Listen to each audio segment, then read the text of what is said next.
नमस्कार दोस्तों, आज के गीता के इस भाग में हम आपका स्वागत करते हैं।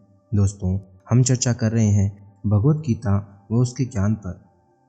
दोस्तों, पिछले एपिसोड में हमने देखा कि कैसे अर्जुन परीक्षा के समय अपने सगे संबंधियों को अपने विरुद्ध युद्ध में खड़ा देखकर विचलित हो जाता है। तो आइए अब देखते हैं आगे। अधर्माभिभवा कृष्ण प्रदुष्यन्ति कुलस्त्रियः स्त्रीषु दृष्टासु वार्ष्ण्य जायते वर्णशंकरः। हे कृष्ण, पाप के अधिक बढ़ जाने से कुल की स्त्रियां अत्यंत दूषित हो जाती हैं, और हे वार्ष्ण्य, स्त्रियों के दूषित हो जाने पर वर्ण संकर उत्पन्न होता है। दोस्तों, यहाँ अर्जुन श्री कृष्ण को पारिवारिक जीवन में पाप की अधिकता के होने से होने वाले दुष्प्रभावों के बारे में बता रहे हैं।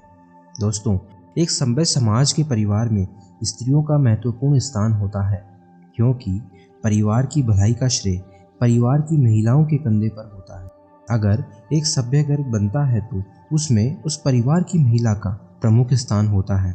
जी हाँ दोस्तों, और जिस परिवार में स्त्रियां ना हो तो कहा जाता है कि उस परिवार का कोई भविष्य नहीं होता, और जिस परिवार की महिलाएं दूषित या निष्कृष्ट हो जाती हैं तो उस परिवार का भी भविष्य अंधकार में ही दिखाई देता है।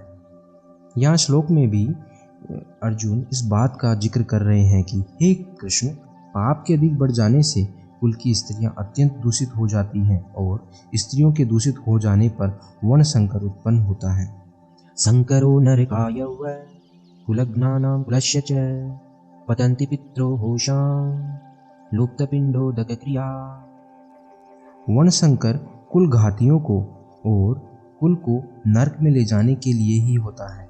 लुप्त हुए पिंड और जल की क्रिया वाले अर्थात श्राद्ध और तर्पण से वंचित इनके पितृलोक भी अधोगति को प्राप्त होते हैं। दोस्तों, यहाँ अर्जुन आगे अपनी बात कहते हुए श्री कृष्ण को कह रहे हैं कि वर्ण संकर कुल घातियों को और कुल को नरक में ले जाने के लिए ही होता है।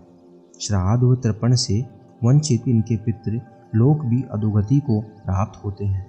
दोस्तों, यहाँ वर्ण संकर का मतलब है जहाँ वर्ण या समाज की मर्यादाओं को सम्मान न देते हुए गलत तरीके से गलत वर्णों के मेल से जब संतान की उत्पत्ति होती है, वह सब कुछ खत्म कर देती है।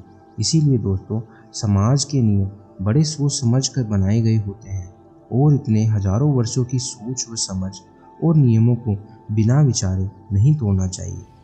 दोषी रहते कुलघ्नानां वर्ण संकर कारकये उत्साध्यन्ते जाति धर्मा कुलधर्माश्च शाश्वता। इन वर्ण संकर कारक दोषों से कुल घातियों के सनातन कुल धर्म और जाति धर्म नष्ट हो जाते हैं। दोस्तों, आगे अर्जुन श्री कृष्ण से कह रहे हैं कि इन वर्ण संकर कारक दोषों से कुल घातियों के सनातन और कुल धर्म और जाति धर्म नष्ट हो जाते हैं। जहाँ वर्ण संकर होता है वहाँ धर्म का विनाश निश्चित होता है। वर्ण संकर में पहले धर्म, फिर जाति व फिर पूरे समाज का पतन होता है। जब कोई भी अपने धर्म का पालन नहीं करता, वह अपने कर्तव्यों का निर्वाह नहीं करता और समाज में मनमानी करके समाज के नियमों की अवहेलना करता है तो समाज कैसे रह पाएगा। समाज तो नाम ही कायदे व कानून का है, जहाँ सब सम्मान से बिना किसी डर, भय, चिंता के एक साथ रह सके। जी हाँ दोस्तों, यहाँ अर्जुन मानता था कि कुल धर्म ही सर्वश्रेष्ठ है, जिसका खंडन श्री कृष्ण ने बाद में किया। उत्सन्नः कुलधर्माणां मनुष्याणां जनार्दन नरकेय नियतं वासो भवतीत्यनुशुश्रूषम। हे जनार्दन, जिनका कुल धर्म नष्ट हो गया है, ऐसे मनुष्यों का अनिश्चित काल तक नरक में वास होता है, ऐसा हम सुनते आए हैं। दोस्तों, यहाँ आगे अर्जुन कृष्ण से कुल धर्म नष्ट होने के प्रभावों के बारे में बता रहे हैं, जो उन्हें अपने बड़े बुजुर्गों से सुना था। दोस्तों, महाभारत के समय कुल की मान्यता इतनी थी कि किसी के कुल का नाश हो जाता था तो माना जाता था कि अब ये हमेशा के लिए नरक में ही रहेगा।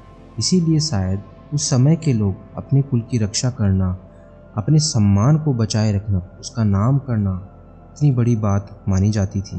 दोस्तों, ऐसा शायद आपने सुना भी होगा कि जो लोग धर्म व कुल का सम्मान नहीं करते वो सीधे नरक में जाते हैं।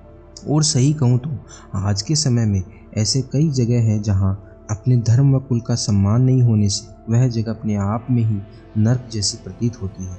दोस्तों, हो सकता है कि आपको अब तक गीता सुनते सुनते अपने ही विचारों को समझने में परेशानी हो रही होगी, लेकिन हम आपको बता रहे हैं कि जल्द ही आपकी सारी समस्याओं का समाधान स्वयं श्री कृष्ण देने वाले हैं।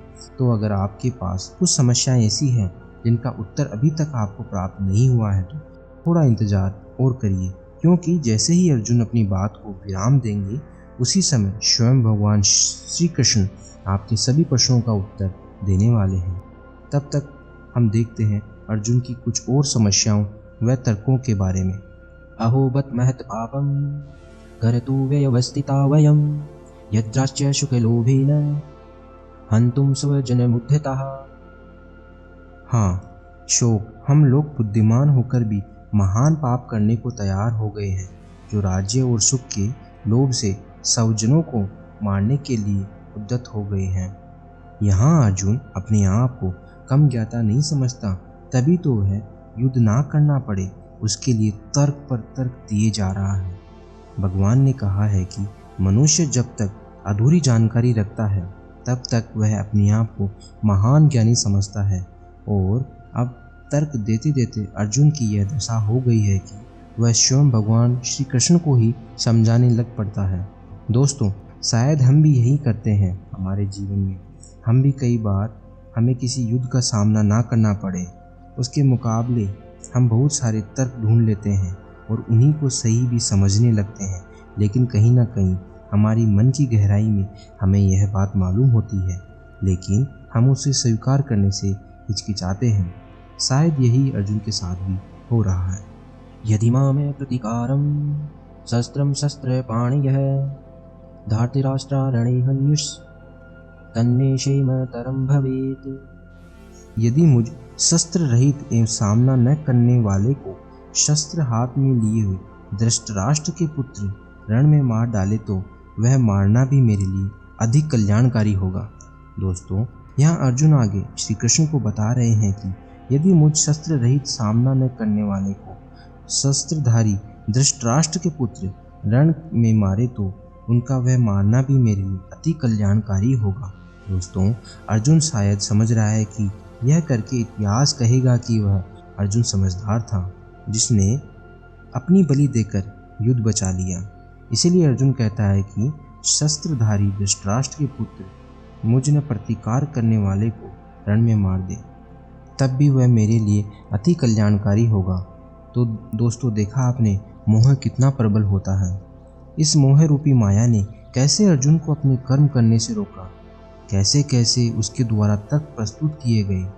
वह युद्ध करने से पहले क्या सोच रहा था, वह जब उसने अपने कुलजनों को युद्ध में अपने विरुद्ध सामने खड़े देखा तो वह कैसे मोह रूपी माया ने उसकी आंखों पट्टी बांध दी, और उसी माया रूपी मोह ने मोह के विचारों को सही ठहराने के लिए वह अपने कर्म के विचार से भी पीछे हटने को तैयार हो गया।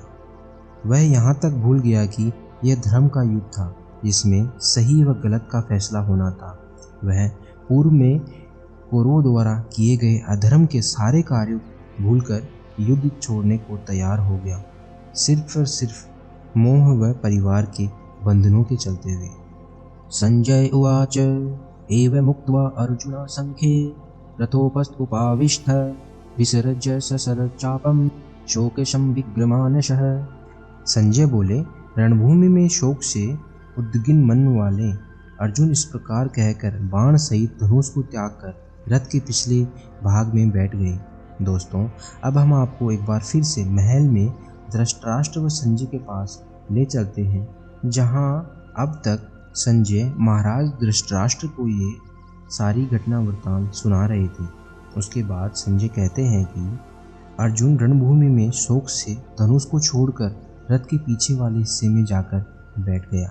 तो दोस्तों, ये था भगवत गीता का पहला अध्याय, अर्जुन विषाद योग, जिसमें अर्जुन के दुख के होने की, उसके मन में शंका आने की यही बातें हमारे सामने आती हैं। दोस्तों, अब अगले अध्याय में कैसे श्री कृष्ण अर्जुन के दुख का, उसकी शंका का वह हर एक उस परेशानी का भली भांति उत्तर अर्जुन को देंगे। तो दोस्तों, इस पहले अध्याय के बारे में आपकी क्या राय है, हमें ज़रूर बताइए।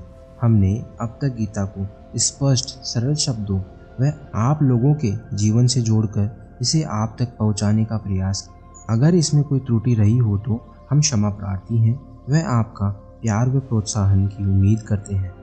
अगले एपिसोड के लिए बने रहिए हमारे साथ, और अभी तक अगर आपने चैनल सब्सक्राइब नहीं किया तो आज ही चैनल ज़रूर सब्सक्राइब करें। इसके बाद मुलाकात होगी इसके अगले अध्याय में। तब तक के लिए आज्ञा दीजिए। नमस्कार।